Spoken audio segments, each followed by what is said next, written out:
Jalen Rose standing by with his thoughts. He'll be with us in about 3 minutes as soon as we take you through another thrilling game in this surprisingly great first round series. Karl Anthony Towns to the rack.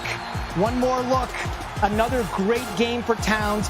18 and 10, a double-double. Minnesota up 5. Raucous environment at the Target Center. Ja Morant got a really slow start. That's quite the way to get your first basket of the game. Splitting the double team, most improved in the NBA and most electrifying. Though the Grizzlies have a deficit at the break. Nothing new for them in the third. More from Towns. The Wolves have gotten out of the first round once in their 30-plus year history. Wolves are up 11, but Nicole, we know the deal when they're up double digits in this series. Here come the Grizzlies. Yes, indeed. As you talked to Desmond Bain about, they love being in this spot. Morant and his pops loving it. 8-point game. Back the other way. Wolves hanging tough. 0-4, they got to the conference finals. That's it in their history. Jaden McDaniels, best game of his young career. The new Wolves owner, Alex Rodriguez, loving it.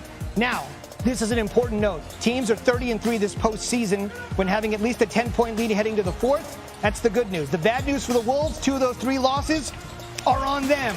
Oh, I'll tell you what.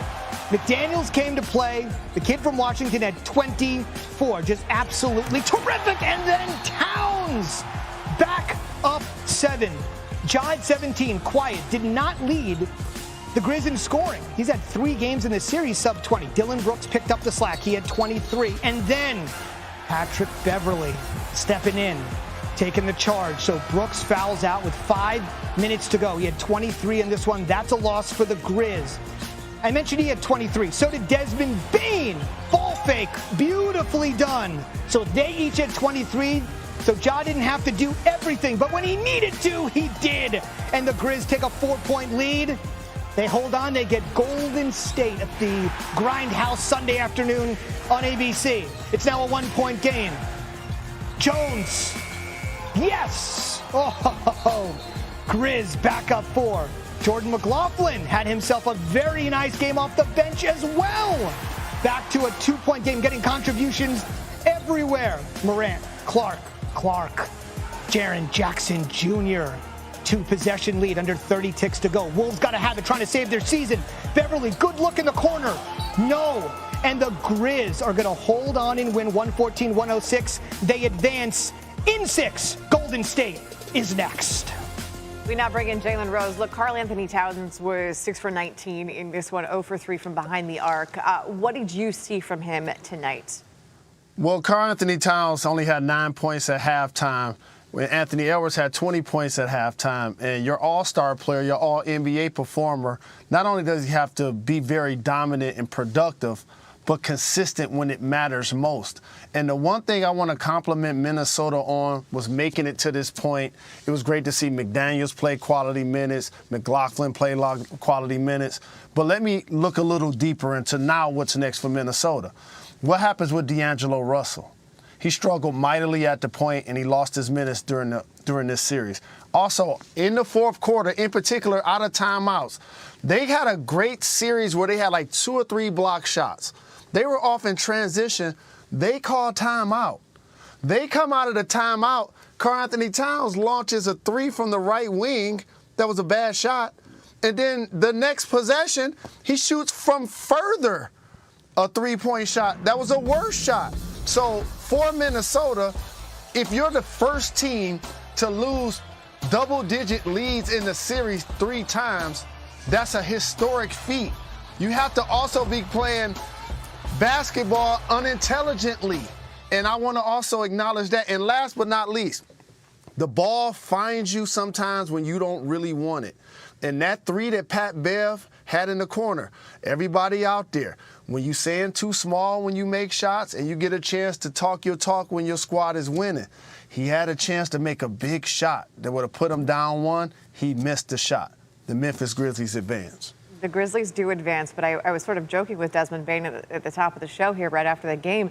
The Grizzlies get in a hole, and it's almost like they're most comfortable when they have to fight back. They were also the best team in the fourth quarter. So when you look at this series as a whole, how were the Grizzlies able to pull this off? They actually play defense.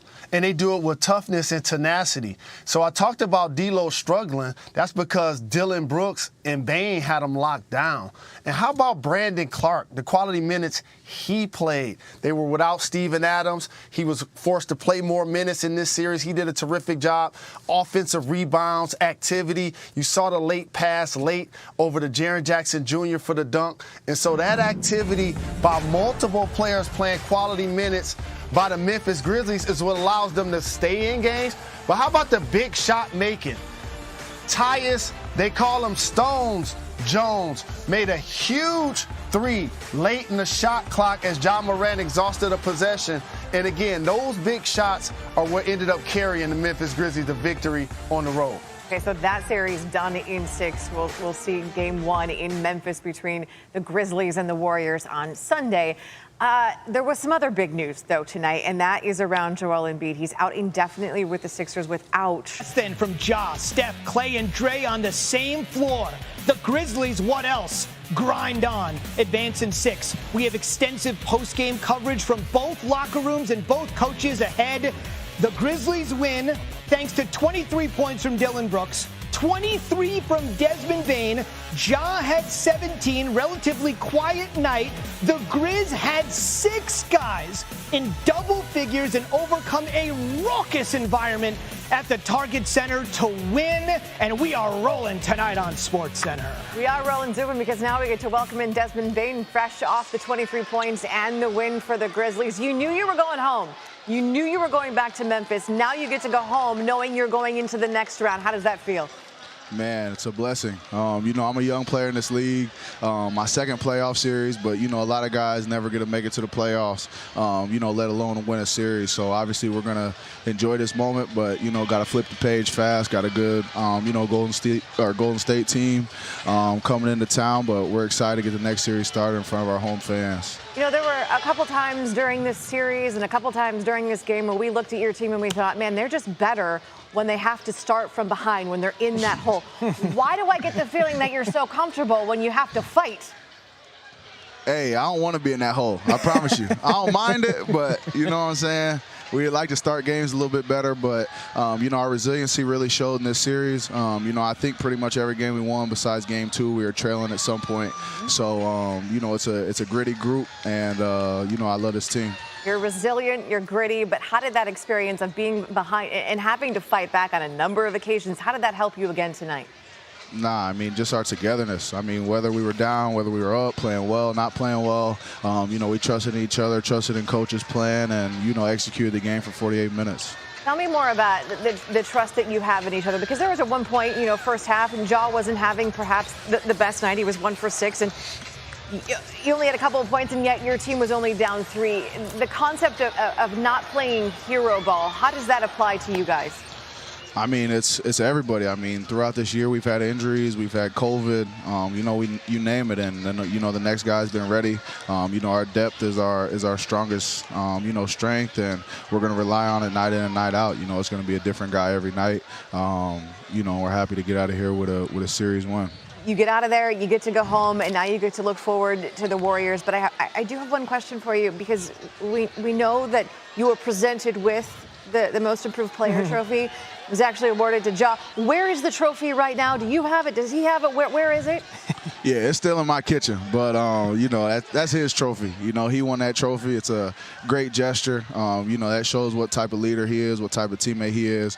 But that's his trophy. Perhaps we can work out some sort of custody agreement where if you outscore him, you get to keep it. So I'm awarding it to you for at least the next couple of days. Desmond Bane, thanks for joining us, and congratulations.